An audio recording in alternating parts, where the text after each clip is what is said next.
तो आइए दोस्तों, मैं लक्ष्मी जी को आमंत्रित करती हूँ तुम ही मेरे मंदिर इस गीत के साथ। लक्ष्मी जी, वेलकम।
मुझसे खफा हो, तुम्ही मेरे मंदिर, तुम्ही मेरी पूजा, तुम्ही देवता हो, तुम्ही देवता हो।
Speechless, really speechless. काय बोलायचं? किती प्रेम आहे. ओ मला एक गोष्ट मी- विचारायची आहे. मी गाणारच नव्हतो मगाशी, अच्छा. पण हिनी सांगितलं, जबरदस्ती केला, गावा गावा गावा म्हणून. कसा तरी पण काय सांगू गावा, तुम्हाला, गावा. आईच्या गावात काय गायला तुम्ही.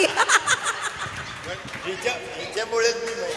खरंच सांगते, काय गायलात तुम्ही. आणि मला एक गोष्ट सांगा, खरं खरं प्रामाणिक. थांबता, मला माहिती काय विचारणार. बरं बरं, खरंच ना, काय मस्त. एका नवऱ्याने आपल्या पत्नीसाठी अशी साक्ष इथं देणं म्हणजे खूप मोठी गोष्ट आहे. मी विचारणार होते प्रश्न, पण आता मी माझा प्रश्न मागे घेतलेला आहे.